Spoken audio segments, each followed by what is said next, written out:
I'm the Senior Global Advisor for IFES, the International Foundation for Election Systems, and I'm also fortunate to be the new Country Director of IFES Ukraine. We are here today to release our survey that we have done in September on the public opinion on democracy in Ukraine. Can everyone hear me? Are those that are on the channel 1? Is channel 1 working? Fantastic. So we will have speakers going into detail about this in a minute, but as to the overall findings, it is clear that the majority of Ukrainians across the country is still interested in democracy, but that there is a significant disappointment with regards to the progress since the Maidan. And we will be able to share information with you and numbers with you on this today. We're fortunate to have one of the world's leading experts in public opinion surveys, Mr. Rakesh Sharma, who is our Director of Monitoring, Evaluation, and Public Opinion Research at IFES in Washington, D.C. Rakesh has been involved in public opinion surveys worldwide, in this region, and in Ukraine for many, many years. So he comes with a wealth of experience, not only in relation to this survey, but also in comparative aspects to the region and globally. We are fortunate to have Dr. Paniotto with us today, the General Director of Kiev International Institute of Sociology, that carried out the survey for us and who will also be sharing some information about the survey. We have in your information pack included biographies of the speakers for more detail on their background. Each of you should have received a comprehensive pack of information that we put together for you with everything that we will talk about today.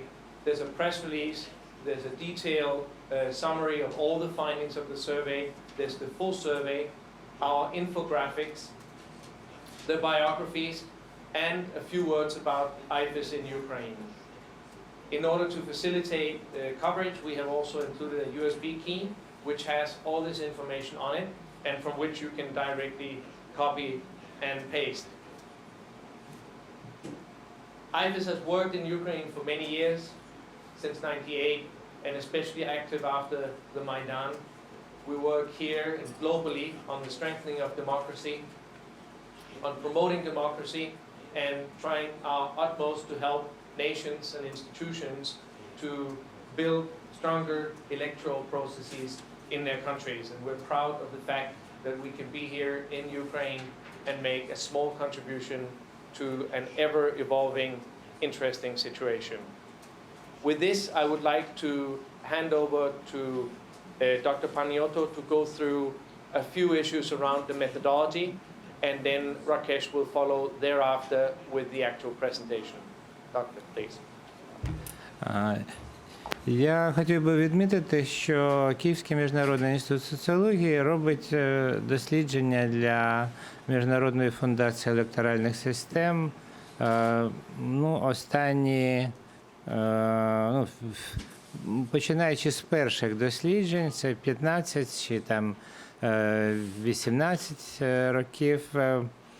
І тоді, коли нам вдається виграти тендер, тому що частину цих досліджень ми не виграли і їх проводили інші українські компанії.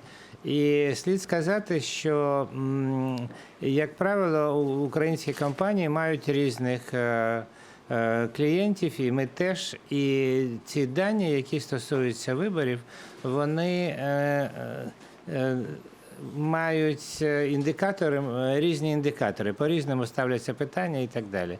І, мабуть, це єдина організація, яка має довгі динамічні ряди, що стосується виборів в Україні, тому що є показники, які не змінюються весь цей час. Тому дані, які є у фундації, дуже важливі. Дане дослідження було проведено, в принципі, на всій території України, але оскільки, крім Криму, але оскільки ситуація на Донбасі, важко оцінити вагу Донбаса через великий рівень міграції, то в даному дослідженні презентуються тільки ті 1558 інтерв'ю, які були проведені на всій Україні за виключенням Донбасу. Тобто от, треба мати на увазі, що всі ці показники даються без Донбасу, навіть без тієї частини, яка контрольована Україною. Похибка вибірки приблизно 2,5% без врахування дизайн-ефекту. Дизайн-ефект у нас, як правило, не більше, ніж 1,5%, тобто похибка не перевищує десь 3,2%. І дослідження було проведено з 12 по 26 вересня. Фінансування, мабуть, це вже не моя справа.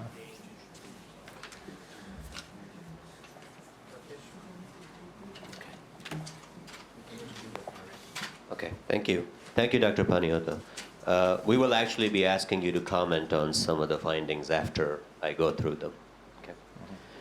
Well, good morning and welcome to the presentation. This is the 25th survey that IFES has conducted in Ukraine. So we have a lot of data going through the years about what Ukrainians think about the political, economic situation in the country, what they think about democracy and other issues. And you will see a lot of interesting trends that I will present on this to you. As Dr. Paniotto mentioned, this survey, the data we are presenting is for Ukraine outside of Donbas and outside of Crimea. And even the trend data we will be showing you is going to be outside Donbas and Crimea. So it's comparative across time. Okay? As Peter mentioned in his introduction, what we find in this survey is that although Ukrainians are supportive of democracy, they are dissatisfied with the current situation in the country, and especially in terms of meeting the aspirations of Maidan.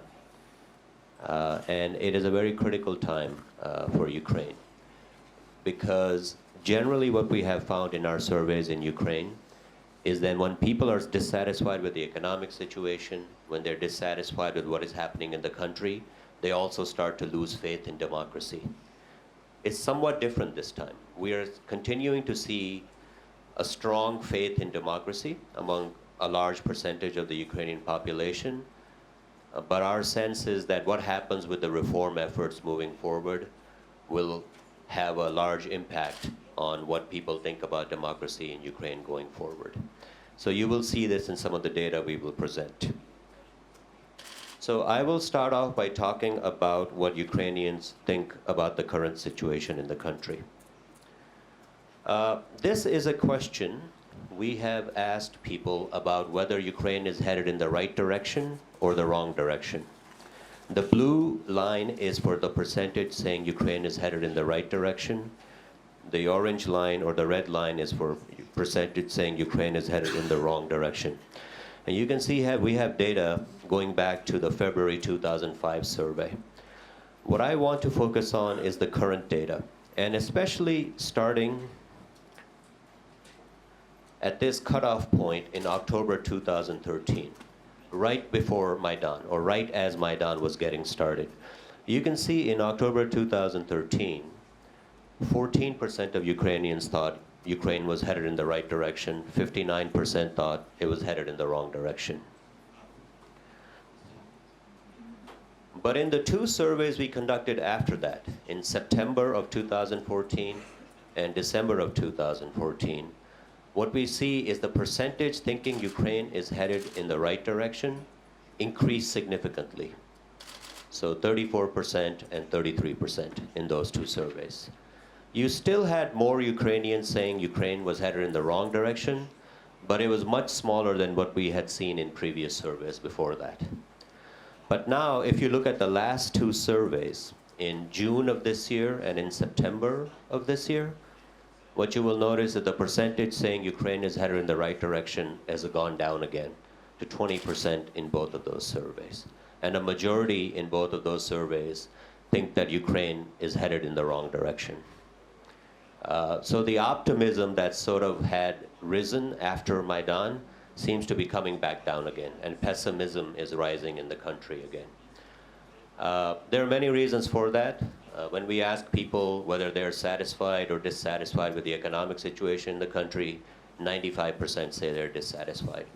More than 90% think are dissatisfied with the political situation in the country. Let me just ask the translators if the pace is okay. Too fast? Okay. I will slow down a little bit. I tend to talk fast, so I will slow down. And it may seem a little unnatural, but I'm trying to let the translators stay with me. So dissatisfaction with the economic situation, with the political situation, and also with the pace of reforms. More than 80% are dissatisfied with the pace of reforms in the country. And we can see some of this when we ask people, what is the biggest problem? What are the biggest problems facing Ukraine currently? This is data from the September 2014 survey, the June 2015 survey, and the September 2015 survey. You can see that the Donbas conflict has been highly mentioned in all three surveys. So 83% in June, 70% now in this survey. The really interesting thing I want to point out here is the economic issues. If you look at last year, when we think about inflation, for example, 38% mentioned last year in September, 56% in this survey. When you look at poverty, 25% in September last year, 42% this year. You look at unemployment, 24% last year, 35% this year. So what you have really seen is there is concern about the war still, but there has been a sharp increase in concern about the economic situation in the country since September of last year. And corruption also remains high. 53% are concerned about corruption in the country. So this gives you some idea why people think Ukraine is heading in the wrong direction. Because they believe that the economic situation has gotten much worse since last year at this time, and that there is still high levels of corruption in the country. So when we talk about corruption, we had several questions on the survey on corruption, the most prominent of which was asking people their experience with corruption. Okay? And so this is data from this question. In this question, what we do is we ask people, in the last 12 months, have you experienced any of these things? This item has gotten cut off, but basically what this says is paying a bribe to see somebody in a clinic or a hospital. The second item is paying money above what is required for a document, a government document, an official document. And then other issues you see there, education, paying a bribe for a traffic citation, things like that. So we asked people both in April last year and in this survey in September whether they have experienced any of these things in the last 12 months. And you can see what the data is. And in each case, you will notice that a slightly higher percentage have experienced it in this year's survey than they did in last year's survey. So 28% last year said that they had to pay a bribe at a hospital or a clinic. It's 32% this year. Similarly for other issues, whether it's by paying for bribe at a school, paying a policeman, paying for official documents, slightly higher percentage. As Dr. Paniotto mentioned, the margin of error is about 3% if you take the design effect into consideration. So Individually, this is not significant change. It looks about the same. But if you combine all of this data together to see what percentage of Ukrainians have experienced corruption over the last year, it becomes significant. There it is. So in last year's survey, 37% of Ukrainians said that they had experienced some sort of corruption over the last 12 months. In this year's survey, it's 40%. And that is a significant increase considering you're combining a lot of different items together to get to this data. So economic situation has gotten worse, and this data indicates that there is slightly higher corruption in this experience with corruption in this year's survey than there was in last year's survey. So that's just to understate the fact, this data, that there are several reasons why people think Ukraine is headed in the wrong direction, more than last year. As I mentioned before, when we have seen this in previous surveys in Ukraine, it usually has meant a decreased faith in democracy in the country. We're not seeing that in this year's survey. There is a decrease in confidence in democracy since last year, but it hasn't fallen as much as dissatisfaction with in the country has risen. So this is one of the questions we ask on the survey. We ask people whether which of these three statements they agree with, most agree with. So democracy is preferable to any other form of government. In certain situations, a non-democratic government can be preferable. Or to me, it does not matter what form of government we have. And you can see that in this year's survey, we have 49% saying that democracy is preferable to any other form of government. 21% saying in certain situations a non-democratic government can be preferable. And 16% saying it doesn't matter to me what kind of government we have.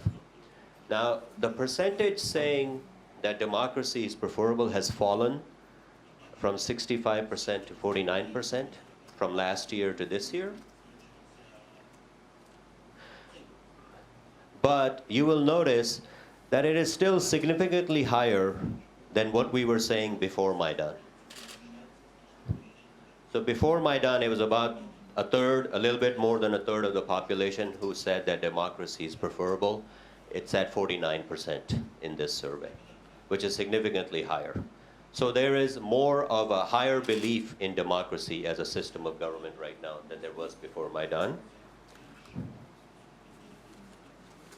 And we can see this in another question as well.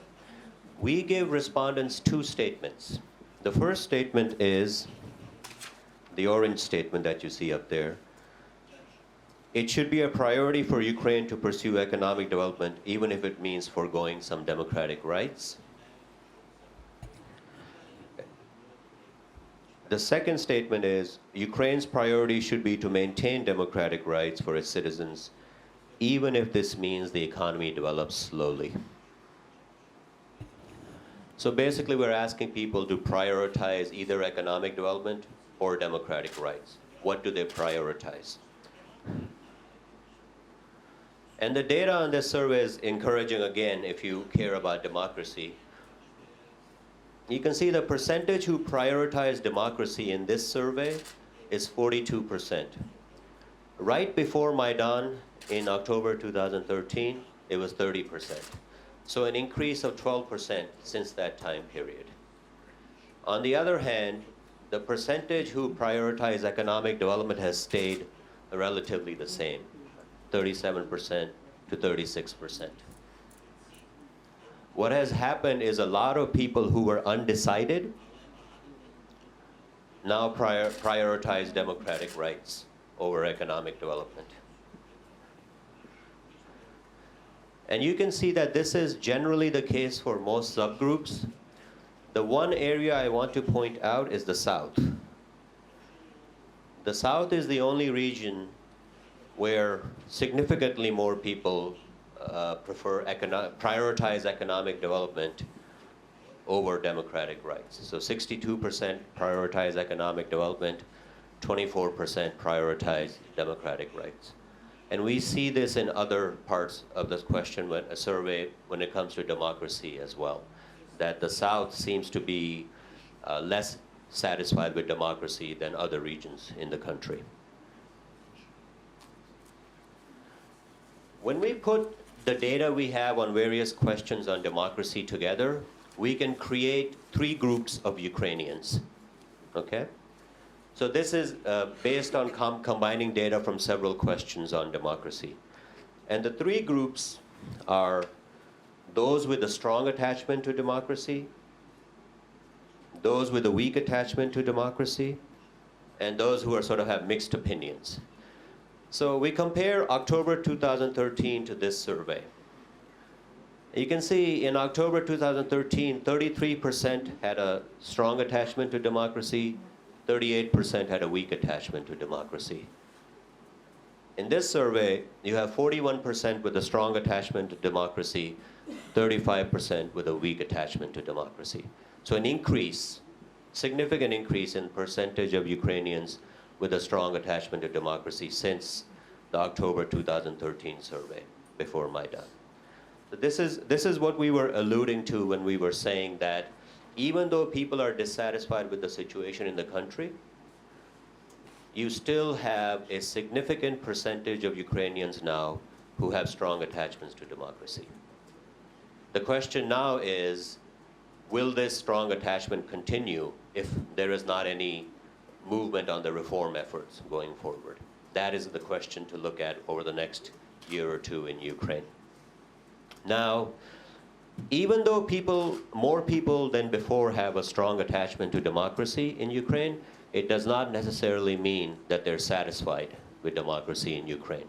When we ask people whether they are satisfied or dissatisfied with the way democracy works in Ukraine, only 15% say they're satisfied with the way democracy works in Ukraine. So there's a lot of dissatisfaction with the way democracy works in Ukraine. When we ask people for reasons why, we get responses, it's an open-ended question. So we get responses such as, the government doesn't listen to us, they don't focus on the issues that are important to Ukrainian people, the reform hasn't gone anywhere, nothing has changed. So those are the responses we get about why people are dissatisfied with democracy in Ukraine. So another question we ask people is, how much of a democracy is Ukraine?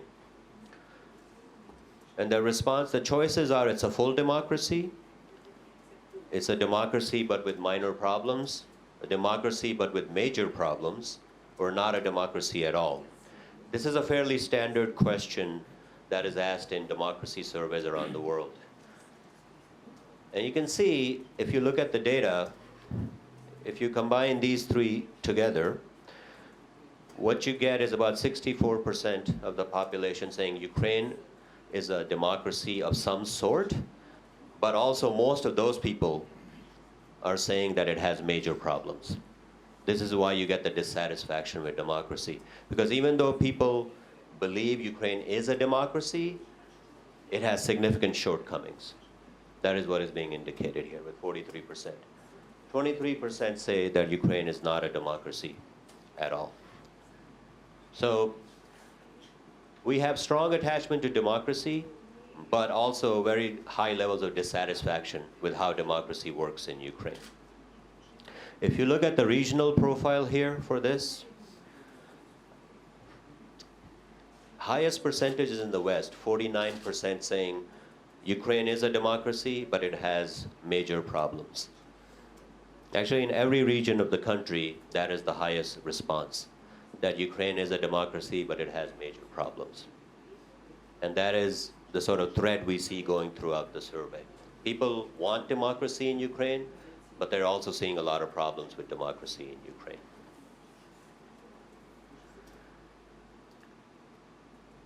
And a lot, well, actually one more issue.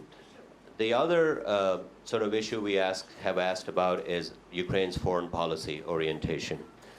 And we continue to see that more Ukrainians prefer closer relations with Europe than they do with Russia. So this is a question asking, would Ukraine be better off if it had closer relations with Europe or with Russia?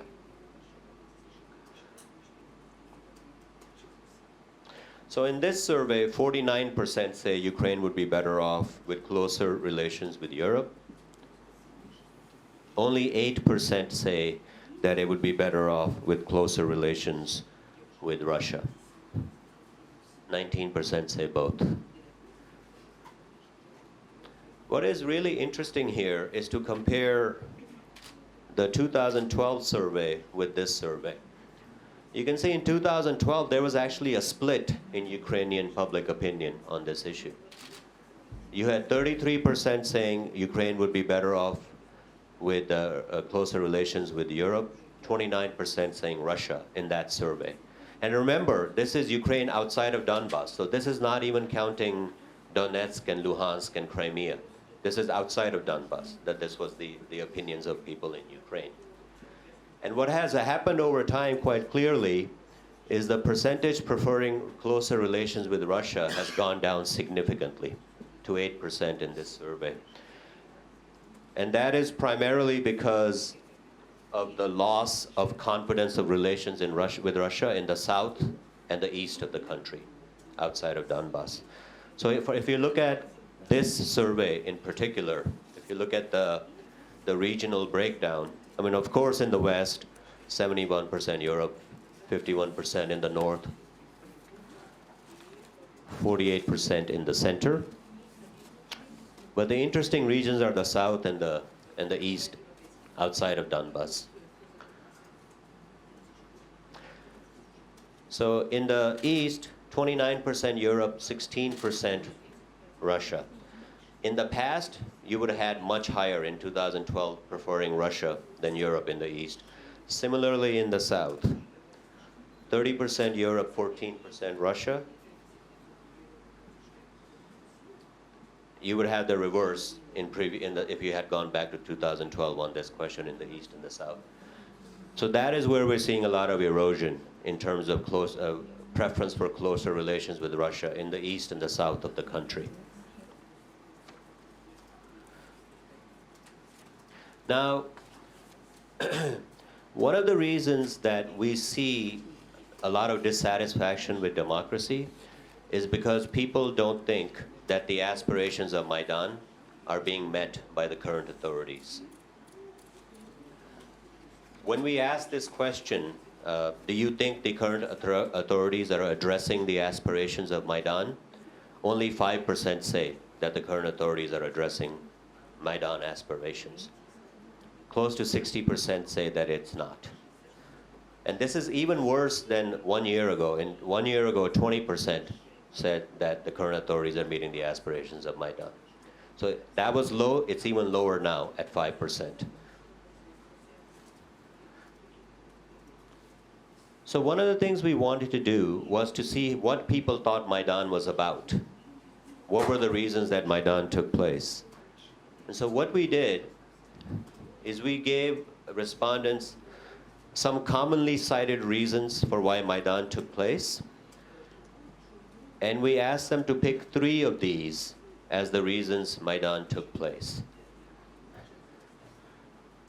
And so you can see, if you add all the numbers together with the first choice, the second choice, the third choice that people gave, corruption is mentioned by 60%. Reduction of corruption as seen as a reason for Maidan. But after that, it was demand for greater integration of Ukraine with Europe, limiting the influence of oligarchs,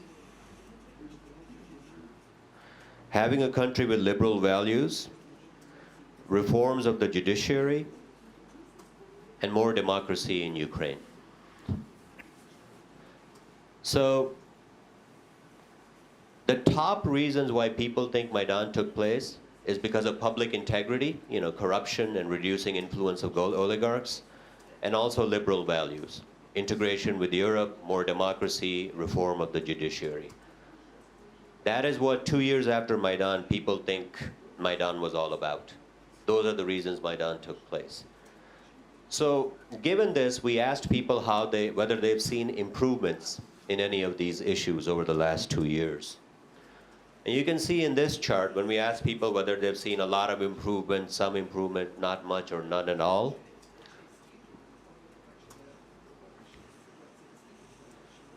on all of these issues, you see really high percentages saying that they haven't seen any or much improvement on these issues. So for the reasons that Maidan took place, people are not seeing progress. They're not seeing reforms take place. They're not seeing these issues that are important to them being addressed by current authorities in Maidan.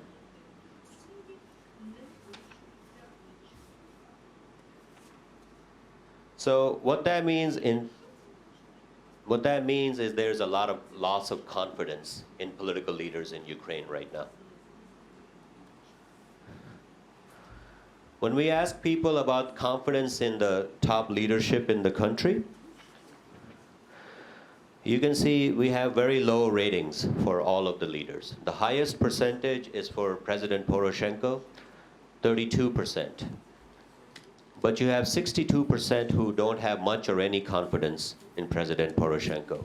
If you look at Prime Minister Yatsenyuk further down, 20% have confidence in him, and 75% do not have much or any confidence in President Yatsenyuk. The one interesting figure is former Prime Minister Tymoshenko. Even though she's at 25%, you will see, if we look at the trend data, so this is trend data going back to the October 2013 survey. You can see in last year's survey in September, President Poroshenko was at 69%. He's at 32% now. Prime Minister Yatsenyuk was at 60%. He's at 20% now. The only person whose ratings have increased in the last year or so is Tymoshenko. In December and later, she was at 17%, 16%. She's back up to 25% now. The third highest rated leader in the country. Whereas last year at this time, she would have been the 10th highest rated or something like that. And you will see that this has an impact in terms of who people will support in the upcoming local elections. This has a real impact on that issue. Now, because of the bad economic situation in the country, because people don't think that the aspirations of Maidan have been met, because people don't have faith in the reform efforts, we see low levels of confidence in the major political leaders in the country. And this plays out when we ask several questions about the current political leadership and Maidan. So I want to point out two particular things. So looking at this item right here, we ask people to agree or disagree. Our current political leaders understand the reforms that are needed to address the aspirations of the second Maidan. You can see 38% agree, strongly or somewhat, that their current leaders understand the aspirations. But then we have this statement at the bottom. Although the going has been slow, our current political leaders will ensure that needed reforms are introduced. Only 28% agree with this. So you have 38% agreeing that the current political leaders understand the reforms that are needed, but you only have 28% agreeing that they will actually push through those reforms.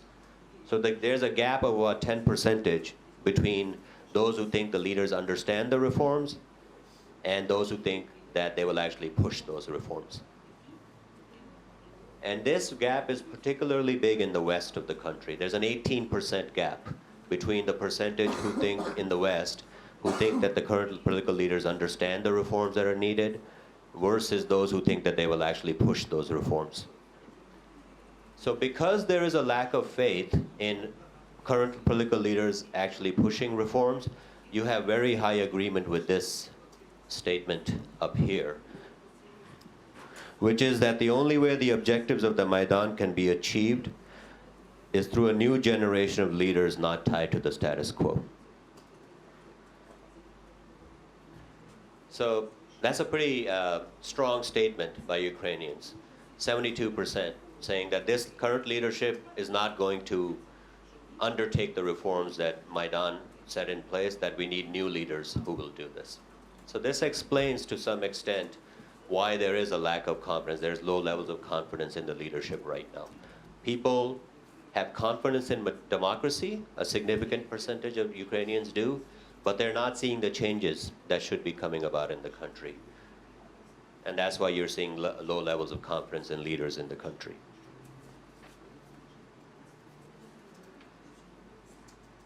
So finally, we have a couple of slides on the upcoming local elections in the country.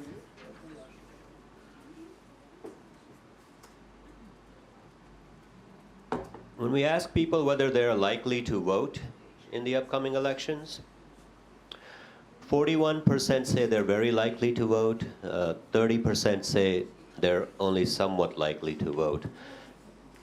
And what we have seen in our surveys is the actual turnout in elections is always very close to this number, to the very likely number. So we think that the turnout is going to be below 50% for sure. It might be below 45% as well. So it'll be a fairly low level, low turnout election. And especially in the South. Only 27% in the South say they're very likely to vote. The two regions where people are especially likely to vote are the center, 52%, and the West, 48%. So the parties that attract support primarily in the center and the west of the country will be at an advantage compared to parties that might attract more support in the east or the south of the country. Because there's likely to be less turnout in those regions of the country than in the west and the center.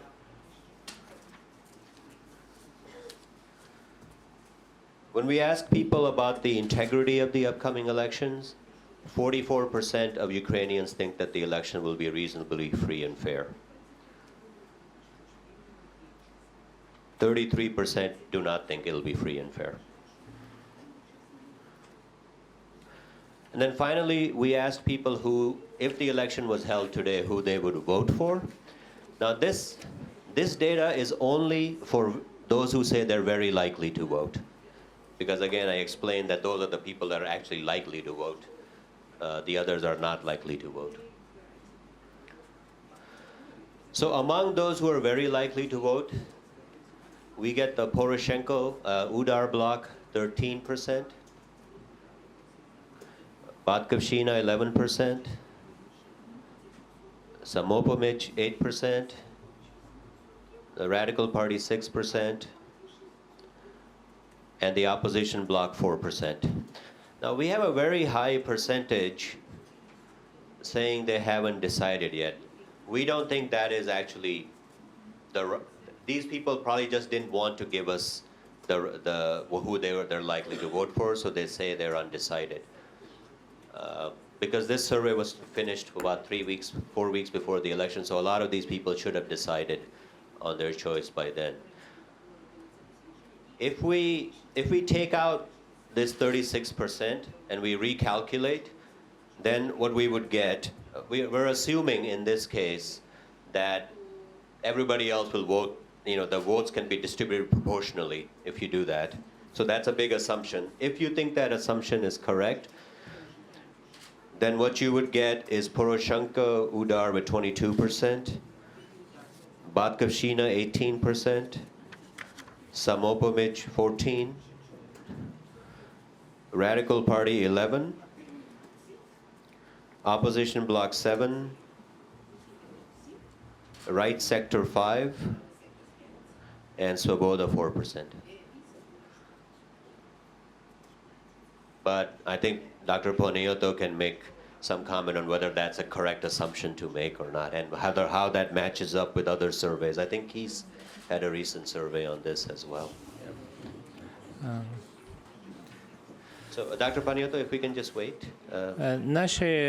Наші дані виглядають досить схожими, але там також залежить трохи від списку.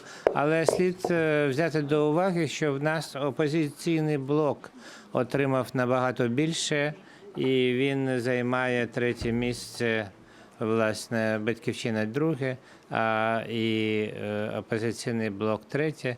Але у нас враховувалася частина Донбасу, яка контролюється Україною. І я хотів би ще сказати, що дійсно люди вважають, що потрібні нові лідери, але вони щойно, ну не щойно, а в тому році, тобто недавно були вибори, проголосували за, власне, тих самих людей. І проблема, мабуть, в політичній культурі, коли люди не можуть розрізнити демагогічні лозунги від реальних намірів людей, які йдуть до влади. Yeah, that's an important point. Ukrainians may want change in their leadership, but they're not seeing many options for this change in leadership. And I think the point Dr. Paniotto made about also considering the government-controlled areas of Donbass is also an important point, because if you have them included, then probably the opposition bloc moves up in rating when you look at all the parties. Okay, thank you. Good. I would like to thank the speakers for the presentation and move on to questions of both. If any of you are interested in individual interviews afterwards, I believe that Dr. Paniotto might be available. Rakesh will certainly be available to give individual interviews if there's an interest for such. But let's proceed and see if there are any questions for the speakers today. Anybody wants to throw a first question? Yes. Олег Чередниченко, Дніпровська панорама. Пан Ракаш, вам не здається, що ці проблеми, які є на Україні, їх неможливо розглядати без тих проблем, які є на Заході? Суспільство переживає дуже серйозний кризис політичних еліт. І на Заході політики теж застарілі, які не можуть реагувати. І приклад з Путіним, тому зразок.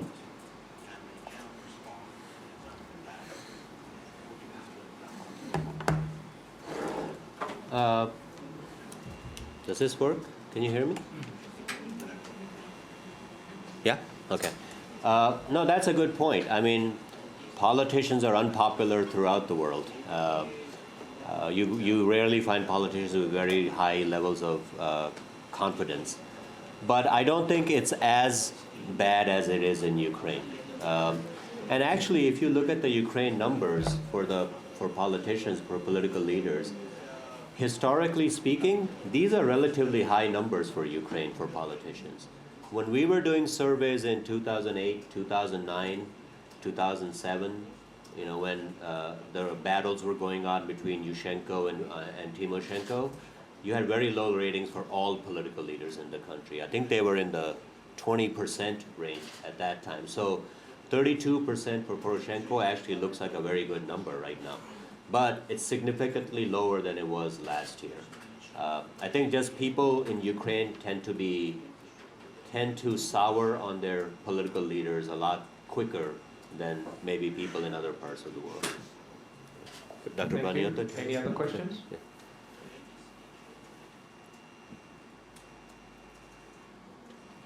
Going first? Okay.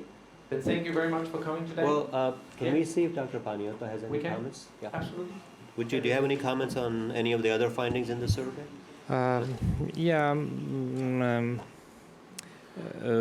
Я хотів би прокоментувати деякі з цих знаходок.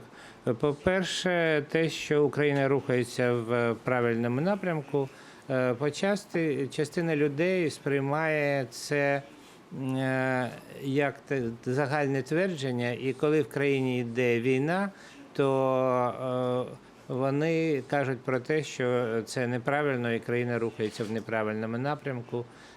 Не тому, що вони не задоволені тим, куди веде їх керівництво.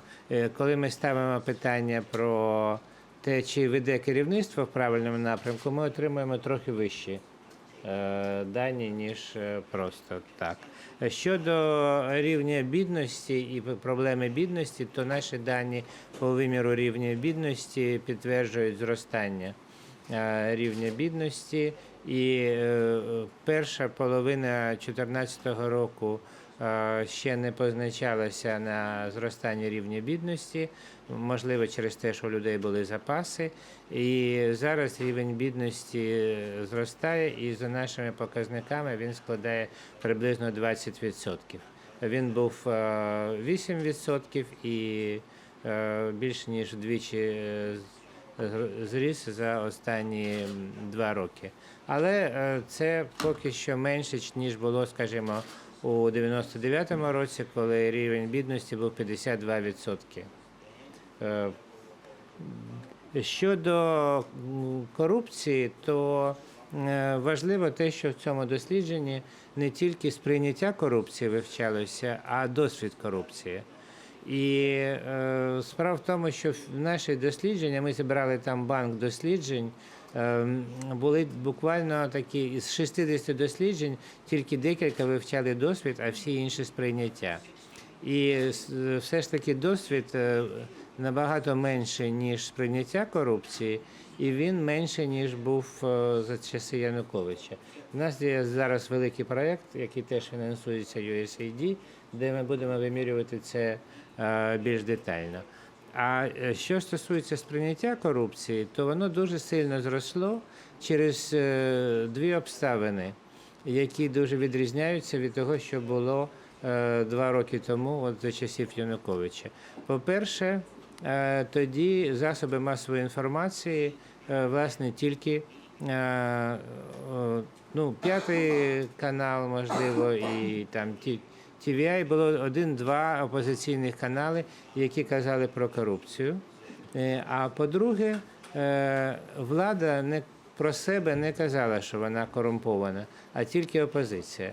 Зараз ситуація радикально змінилася, тому що, по-перше, всі канали кажуть про корупцію дуже багато, а по-друге, сама коаліція, всередині коаліції є дуже суттєва критика, і от я гадаю, що Тимошенко багато чого не була через критику нинішньої влади. І тому, власне, коли люди кажуть про корупцію, то вони, це є деяка комбінація з власного досвіду і того, що вони бачать в засобах масової інформації. Так от, ця частина в засобах масової інформації збільшилася не вдвічі чи втричі, а, можливо, в сотні разів. Щодо орієнтації на Європу, то дійсно дуже великі зміни у порівнянні з що було 2 роки тому, але от і за нашими даними, і за цими даними, останні півроку кількість євроскептиків зростає. І, власне, за нашими даними, ми трохи інше питання про референдум ми питали, було півроку тому 53%, які б не сказали, що прийдуть, що на референдум проголосують за Європу, зараз 46%. Ну, це по відношенню до всіх. Частина не прийде. По відношенню до тих, хто прийде, 60% зараз підтримали б приєднання до Європи, але просто за останні півроку цей відсоток трохи знизився. Мабуть, через негаразди в Європі чи проблеми з Грецією. Ну і щодо, власне, Тимошенко, то я вже казав, що за нашими даними теж вона трохи втратила у порівнянні з літом, але рейтинги літні взагалі неадекватні, тому що соціологи дуже погано міряють і змінюється, власне, наша генеральна сукупність. Середній клас ми гірше дістаємо, вони велика рухливість населення, тому, власне, вона в нас теж на другому місці. Дякую. Thank you, Dr. Paniotto. Interesting comments. A couple of things I want to address based on Dr. Paniotto's comments. The one thing about Timoshenko and Batkovshina is they always overperform their survey ratings. This has historically been the case in Ukraine. So I wonder if that still will hold or not. On Europe, the percentage saying that Ukraine should not have close relations with either Europe or with Russia, as Dr. Paniotto was pointing out, has gone up in the last year from 9% to 14%. So there is greater Euroscepticism as far as that is concerned. And on the final point about right direction, wrong direction, yes, I agree that, you know, when it's wartime, that naturally leads people to say wrong direction. But I think if you compare last September with this September, we're definitely seeing much higher pessimism about the economic situation in the country compared to last, significantly higher pessimism about the economic situation in the country. And I think that has a lot to do with why people feel that Ukraine is headed in the wrong direction, in addition to the war effort as well. Динаміка протягом останнього року повністю пов'язана не з формулюванням питання, а з незадоволенням ситуацією. Просто у порівнянні з двома роками там Януковича, то... Yeah. Mm-hmm. Good. And with that, we close this press conference and the release of our survey. Thank you very much for coming today. It's a pleasure hosting you. If any of you are interested in speaking directly to any of our speakers, you're welcome to stay behind. And we hope to see you soon again. Thank you. 5 years ago, we have the destiny of Ukraine project. Thank you. And now we